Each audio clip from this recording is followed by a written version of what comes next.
सुंदरवन जंगल में एक आम का बगीचा था।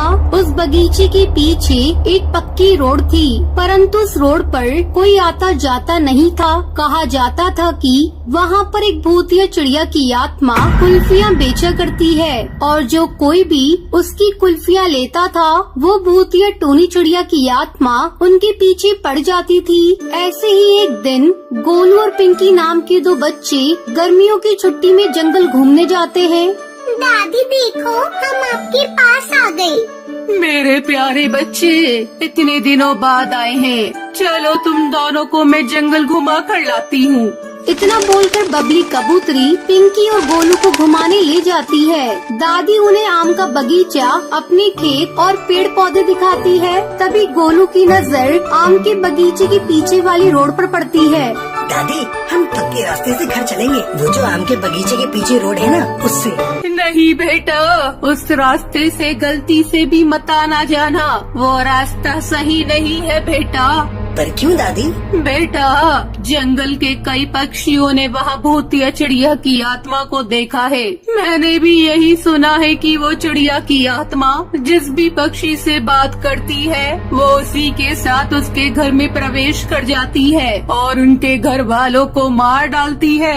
इसलिए बेटा, तुम वहाँ नहीं जाओगे। ये कहकर बबली बच्चों को घुमाकर घर वापस ले आती है, परंतु अभी भी गोलू का पूरा ध्यान उसी रोड पर होता है। पिंकी, तुझे आम खाना बहुत पसंद है ना? चल आम के बगीचे में चलते हैं और वहाँ से कुछ आम तोड़कर लाते हैं। गोलू, तुझे दिख नहीं रहा है? रात होने वाली है और माँ ने मना किया है। अरे पागल, रात में ही तो हम सबकी नजरों से छुपकर आम तोड़ सकते हैं। रात में हमें कोई पकड़ भी नहीं पाएगा। इस बात को कहकर गोलू पिंकी को मना लेता है और दोनों भाई बहन आम के बगीचे में चले जाते हैं। गोलू कुछ आम तोड़कर पिंकी को देता है। अब चलते हैं, देख रात हो रही है। दादी और माँ हमारी राह देख रही होंगी ना गोलू?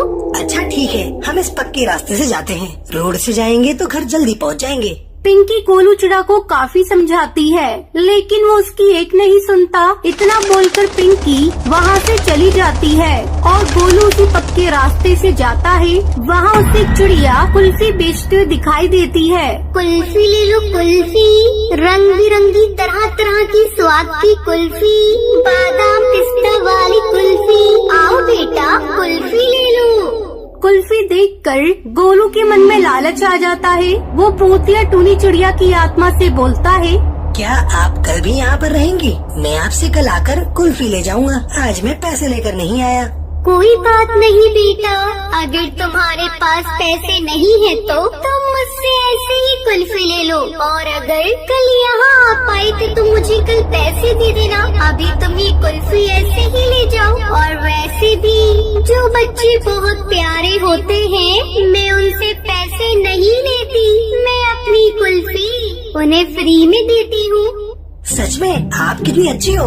भूतिया टूनी चिड़िया की आत्मा गोलू को कुल्फी देकर वहाँ से गायब हो जाती है। मुझे तो पहले से ही पता था कोई भूतिया चिड़िया की आत्मा नहीं होती। वो आंटी कितनी अच्छी थी, उन्होंने मुझे फ्री में कुल्फी दे दी। गोलू कुल्फी खाते हुए घर पहुंच जाता है और पिंकी को सब बात बताने लगता है। तभी उन्हें उस भूतिया चिड़िया की आत्मा की आवाज सुनाई देती है। कुल्फी ले लो कुल्फी, रंग बिरंगी कुल्फी, बादाम पिस्ता वाली कुल्फी। पिंकी, ये तो उसी कुल्फी वाली की आवाज है जिससे मैंने ये कुल्फी खरीदी थी। पर वो यहाँ कैसे आ गई?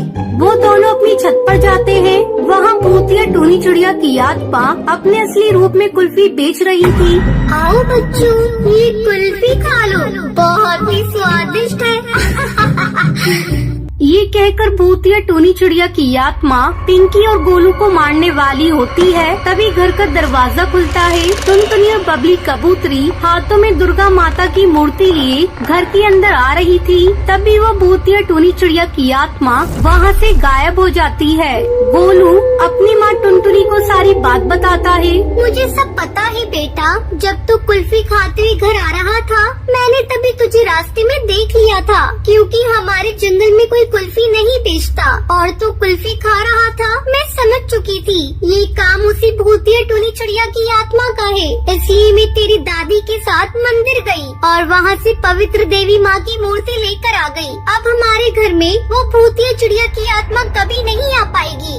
माँ, वो भूतिया टूनी चिड़िया की आत्मा कुल्फियाँ बेचकर पक्षियों के घरों में आती है।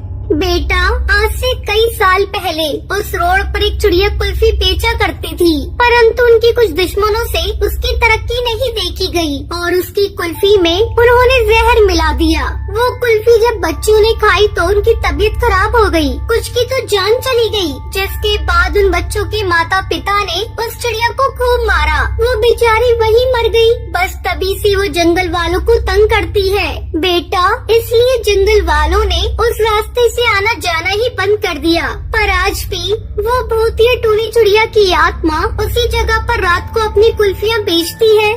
ये सुनकर गोलू को अपनी गलती का एहसास हो जाता है और वो अपनी माँ और दादी से माफी मांगता है।